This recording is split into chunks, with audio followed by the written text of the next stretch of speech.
Então veja só,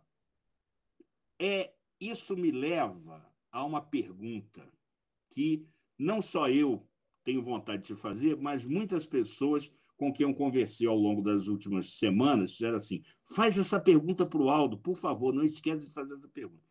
Primeira coisa é o seguinte: o Aldo Rebelo de hoje, o que diferencia a visão de mundo dele do Aldo Rebelo quando era militante do PCdoB, do Partido Comunista do Brasil, tá?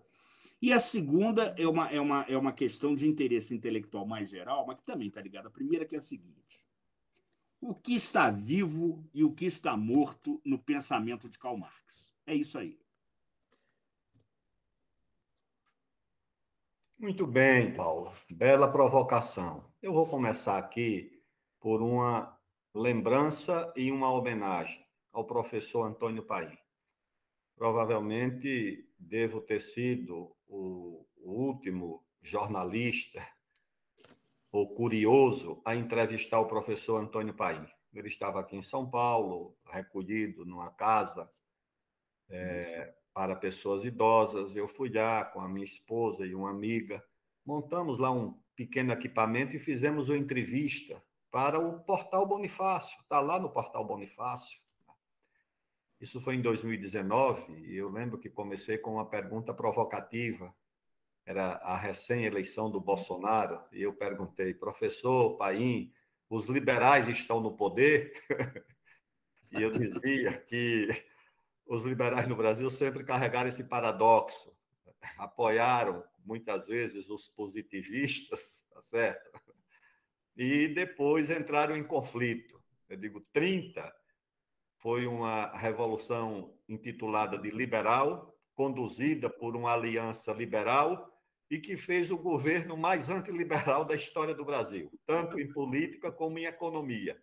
Eu digo, então, a tragédia do liberalismo no Brasil é exatamente essa. Em 64, os liberais apoiaram o golpe, em 64, apoiaram os militares, e em 84 ajudaram a derrubar os militares, tá certo?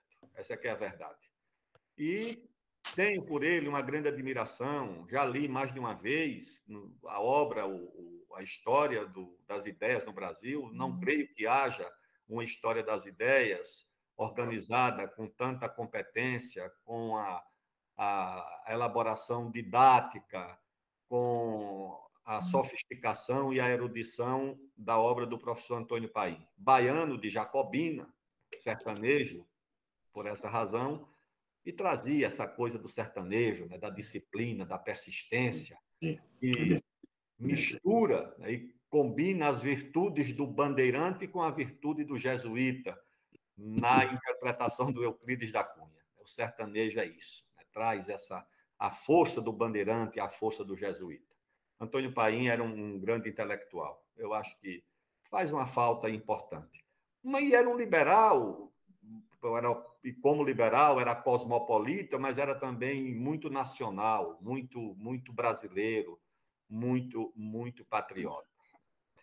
Quando nós nos deparamos, muitas vezes, com a curiosidade ou com o questionamento, né, como é que você é hoje e o que diferencia do que você era no passado? Tá certo? Certas coisas têm sentido de permanência, de continuidade nas ideias, nos valores, nos modos de viver, e certas coisas têm que mudar. Você não pode dizer o seguinte: você, como era a sua vida de solteiro e como é a vida de casado?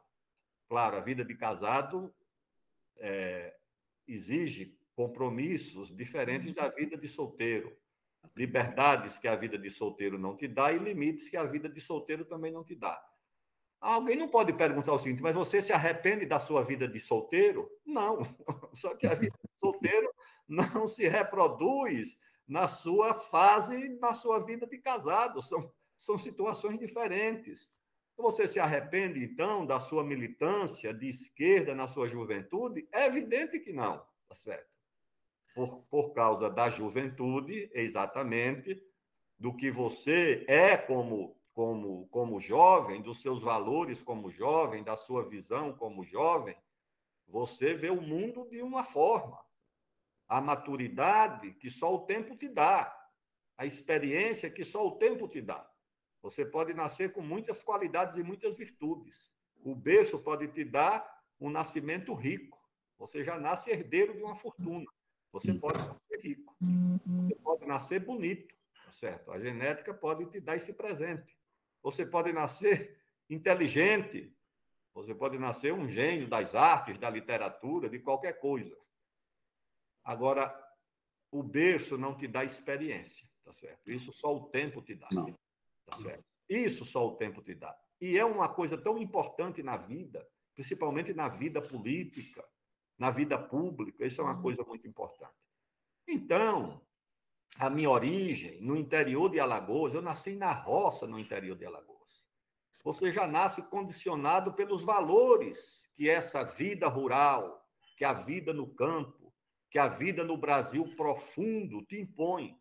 Você já nasce com aquilo. Se você nasce na roça, no campo, seu contato com a natureza, com os ciclos que a natureza impõe à vida de um agricultor, de um criador, você já é condicionado por isso.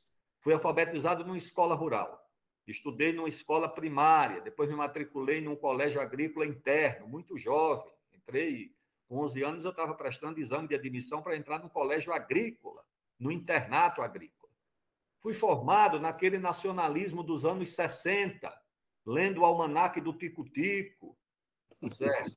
Com seus capítulos sobre a história do Brasil, a valorização dos episódios da formação do Brasil, minha professora mandando escrever nas efemérides a biografia do Caxias, do Tamandaré, do Rui Barbosa, do Castro Alves, o culto pela formação do Brasil, aquele Brasil dos sonhos de grandeza, que eu olhava no mapa mundi que tinha na minha sala, no grupo escolar, lá no interior de Alagoas, eu não olhava para a Argentina. Eu me surpreendi com a rivalidade Brasil e Argentina quando cheguei em São Paulo. A nossa rivalidade era com os Estados Unidos, a Inglaterra, a França, a Rússia, não era nem com a China. Nós comparávamos o Brasil com as 5 grandes potências do Conselho de Segurança da ONU. Eu me lembro, eu e os meus colegas, a professora pediu uma redação no curso primário. Isso nós tínhamos 10 anos. A professora pediu uma redação sobre a história da ONU. Eu tinha essa redação até um dia desse. Então, nós tínhamos essa curiosidade, essa ideia do Brasil, de grandeza do Brasil. Eu decorava aqueles rios da Amazônia. Eu não percebia o Brasil sem a Amazônia. Eu acho que a Amazônia incorporava uma massa muscular, um poder ao Brasil. Eu olhava aqueles rios da margem esquerda, desde a fronteira com o Peru, ali, e até o Tocantins, contando aqueles rios como se fosse uma espinha de peixe, aquela formação da bacia amazônica. Eu achava aquilo uma coisa, aquele colosso, uma coisa importante. Então, essa era a ideia. Então, eu fui formado como uma criança e um jovem nacionalista, profundamente apaixonado pelo meu país, tá certo? Pela sua história, pela sua memória, pela sua grandeza física, pelos feitos daqueles caudilhos gaúchos, daquele Bento Gonçalves, Antônio Neto. Eu admirava aquele pessoal, as batalhas da independência, a Batalha de Pirajá, o Corneteiro de Pirajá, aquela história, quando eu vi lá num livro sei lá se foi no Infância Brasileira, um livro daqueles de história do exame de admissão. Eu digo, eu sou uma pessoa, de fato, profundamente ligada ao meu país, emocionalmente e afetivamente ligada ao Brasil. Ligado ao que mais? A questão social, tá certo? Meu pai morreu muito cedo, minha mãe ficou viúva com 27 anos, foi uma infância de privações, de dificuldades.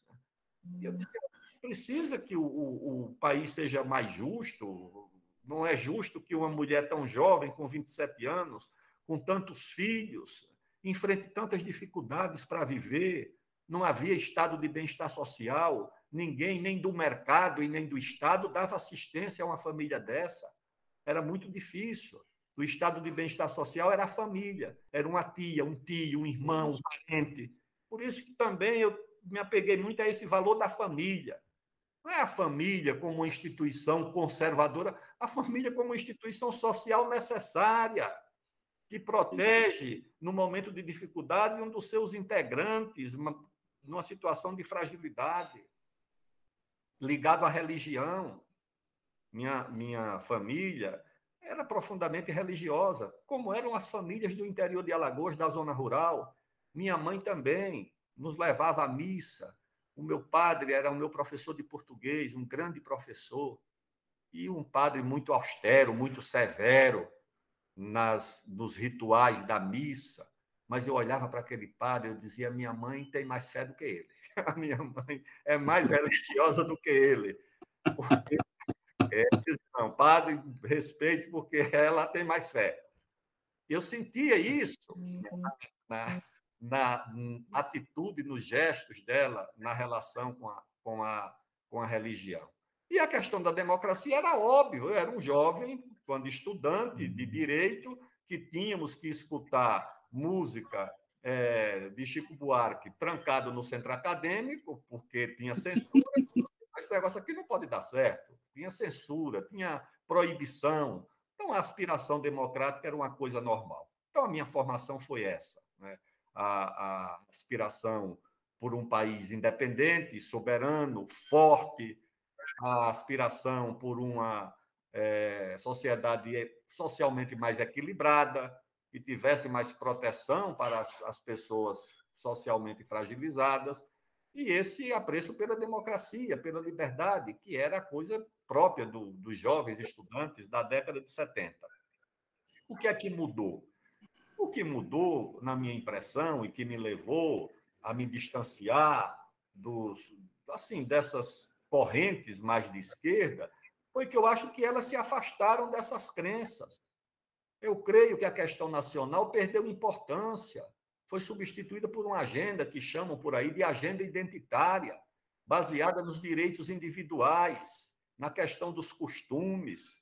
Isso, no meu tempo, chamava de política do corpo, ou seja, a reivindicação centrada nos indivíduos e não nos projetos coletivos.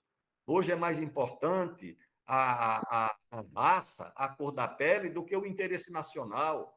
É mais importante os cortes de gênero, de orientação sexual, do que o interesse coletivo dos trabalhadores, do povo, do país. A questão nacional foi diluída, foi fragmentada dentro desses interesses dispersos, de uma agenda, de um narcisismo muito profundo. Não que a questão de gênero, a questão de raça, ou a liberdade de orientação sexual não tenham importância, tem importância, mas elas não podem substituir os direitos coletivos, os interesses nacionais. Mas ficou isso, né? Você aparece vestido com um agasalho, uma coisa verde e amarelo.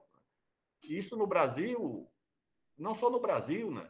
Passou a ser uma coisa assim, quase que com uma identificação ideológica, que eu não aceito, tá certo? Verde e amarelo não é identificação de ideologia, é de identificação de uma nacionalidade, tá certo?